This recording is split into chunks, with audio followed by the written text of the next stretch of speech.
Many of our learners struggle with rigid behavior and with showing flexibility. Part of the diagnostic criteria for autism is struggling with rigidity, and it can impact their lives in a negative way. So, what are the best ways to incorporate teaching flexibility into our programs?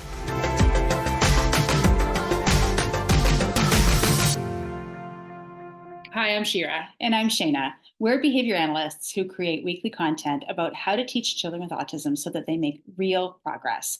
And we create shareable resources to make your job just a little easier. Today's topic is all about teaching flexibility. And if you want more videos like this, make sure to subscribe and hit the notification bell to stay updated on new video releases. So, we were talking about ways that we all somehow show rigidity in our lives. And sometimes it affects how we do things and doing things that we really want, and sometimes it doesn't. When you come into a meeting that you come into all the time and everyone goes to the same seats, and if someone's in your seat, you all of a sudden are starting to be upset. Like, how dare you take my seat? Imagine you go to a conference and it's a day two, 2 day conference or a 3 day conference, and you go and the first day you have established yourself in a small location, and you go back the next day and someone's sitting in your spot.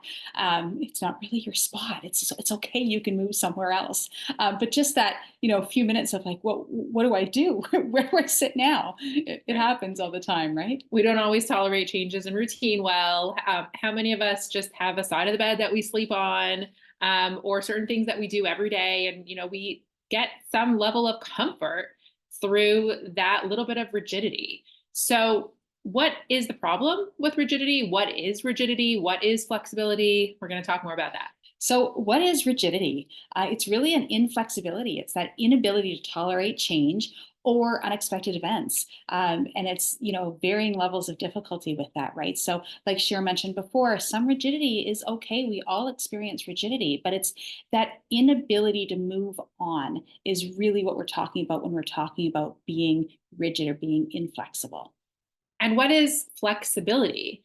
Flexibility is a willingness to take a different route to achieve the same goal. So, in a lot of things that we talk about, working towards values and goals with anything even act related, a good sign of somebody who can show resilience is what we call psychological flexibility. They're able to take different ways to achieve the same goal. So, not everything has to be only one way. And it's a sign of good psychological well being if you can show flexibility because it really is required in so many settings. Yeah, I mean, issues around rigidity can really affect your day to day life, right? It can affect a school day, it can affect relationships or social ties, life at home, life at work, transitions, community integration, and vocational employment success for our older clients. But it's also really easy to fall into a mindset of like all rigidity needs to be targeted. And that's really not the case. So, how do we know that this rigidity is becoming an issue? I think we need to ask ourselves, who is this affecting? Sometimes, as a caregiver or a parent or a teacher, we might get frustrated by certain rigidity or certain sameness that is required. But think about like, is this affecting the learner? Is this keeping our student or our child further from accomplishing their goals? And there really isn't a clear answer. It's somehow a balance of figuring out like what is a level of discomfort that is okay for me and for my child or my learner that will help them accomplish their goals versus making them stressed for no reason. Like just because I feel like they need to practice flexibility is not a good enough reason. So with that, assent is really important. Talking to the individual and the learner and getting their permission and saying, I noticed that it's really important to you to get a job in the community, but it's also hard for you to tolerate crowds or take direction from other people. So is this something that we can work on or bring some flexibility into because it's important to you to have a job and these might be requirements of a job with a lot of support and a lot of accommodations and a lot of ways that we can help them be successful. It could still be up to the learner in how we can help them. And if a student can't speak, you can still get assent in other ways. So, very important skills like going to the dentist, for instance. I mean, that's non-negotiable. Somebody needs to go to the dentist or to the doctor.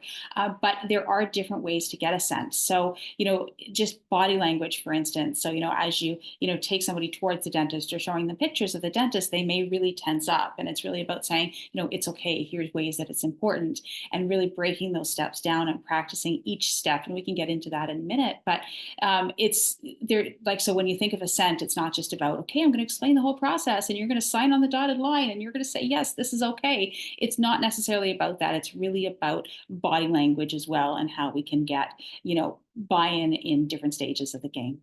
And the message to our learners and to our students is that not all stress is harmful, right? Like, we don't want anyone to be uncomfortable, but at the same time, a lot of learning comes through discomfort. So it's having those conversations and finding that balance of, is this us working towards learning something and that stress is okay? We've agreed to that level of stress. And it's not the level of stress that's harmful. I always give this example of, we used to have a client that we worked with who I would say tended to be a little bit rigid, but I always thought it worked to her advantage because we could use schedules and checklists, and she would be stuck to that schedule, and it was great. But the mom really thought it was important for her to be able to practice flexibility. So every few weeks when we would come to her home, the furniture would be in a different place. And she would purposefully move it around so that she wouldn't get used to things always being the same. There were some things that were always the same, like her nighttime routine or her morning schedule or things like that, because that was important. But she had this really unique way of thinking of ways to introduce flexibility. And she would come home from school and it would be like, oh, today things are different. And it would just be part of her norm. And I thought that was really creative and a way to introduce flexibility in a really, like, non-harmful, non-stressful way.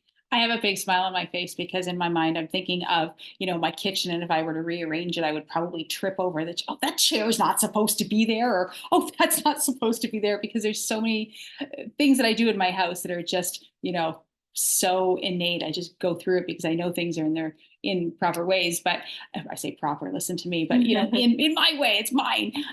But yeah, definitely getting creative with how you can be, or how you can teach that flexibility, for sure.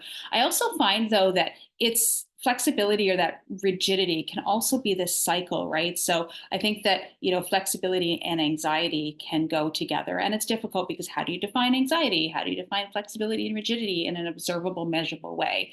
First of all, do that. Anxiety looks different to everybody. Anxiety is real though. And, regardless of what it looks like to, one individual, I find that when people are anxious or experiencing anxiety, the less flexible they become. It's like, I can't control this part of my life, so I'm going to try and control this part of my life. So if you're looking at, that inflexibility, that rigidity piece, you want to look at the function, and the function might not just be, oh, well, it's escape related or it's attention seeking. It's not that easy. A lot of the time it's because, they're anxious, and definitely trying to find that, put that in observable, measurable ways. But, typically, the more rigid someone is, it's because their anxiety is higher. So be careful when you are targeting that. You really do want to, if you're going to be trying to target rigidity, you should probably also be looking at that anxiety piece at the same time.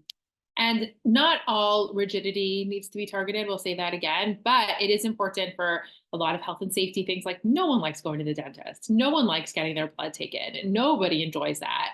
But we often push through those things because it's important, or we might have to. But if we're going to help our learners push through that, imagine if the person taking your blood or doing your dental work was like, oh, suck it up and like, just get over it. It wouldn't feel good. You want to be working with a practitioner who can validate and empathize and be able to be like, I get it. This is really hard. It might hurt, and that sucks, but we're going to do it anyway. So the validation and the empathy doesn't mean that we're never feeling uncomfortable, but it helps if we're going to push into that discomfort to bring in the validation, because our message to our learners is that all feelings are welcome. So it's, you will feel anxious, you will feel nervous, even if all behavior is not. But it doesn't mean that we are not going to try and experience some things. And when we try to expose them to those experiences, we have to remember to do it very, very slowly in a way that they're comfortable. We talk about shaping, very, very small moments of shaping. You can move things along in a way that everybody is comfortable. So if it's teaching somebody to tolerate getting their blood taken or a dental exam, those changes could be so slow and steady so that there's little bits of discomfort. Never do we want to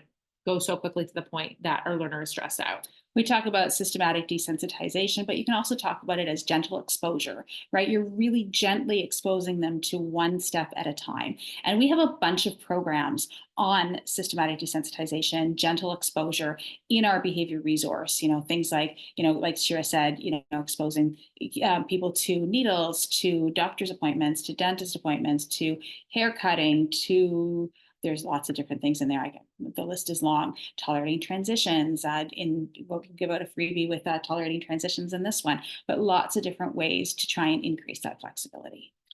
Yeah, and one of the things that I love about SBT, which teaches a lot of like flexibility and tolerance, is that you start from a place where the student is calm, where is happy, relaxed, and engaged. And if we think about that, always keeping them in that way, they're happy, they're relaxed, and only pushing them very, very little outside their comfort zone, but always being able to bring them back. In teaching any kind of flexibility, we want to make them feel comfortable. And again, in a way that's bringing them closer to their values in a way that will enhance their quality of life.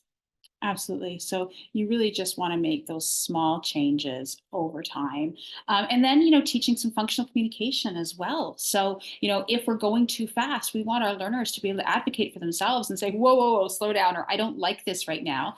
And as Shira said, incorporating SBT, skills-based training, Hanley's approach is what I also call it, into it so that, they can, mand for themselves and I don't like this or I want it this way, and then we teach them over time to say, what, well, we only need to do 2 more of this, or it's just 5 minutes, or just this and then it's done, or oh sorry, like the whole thing and then it's done.